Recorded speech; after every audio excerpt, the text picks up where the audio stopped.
Hi guys! In today's video, I'm showing you how can you check and remove your Instagram account from all other devices. The process is straightforward and effortless. First, open your Instagram app.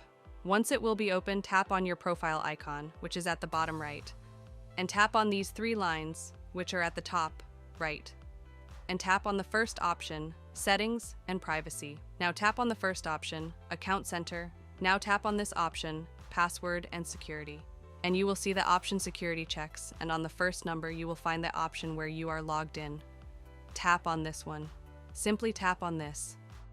If your account will be logged in more than one device, then all devices will be appears here. But my account is only logged in this device. That's why only device show here.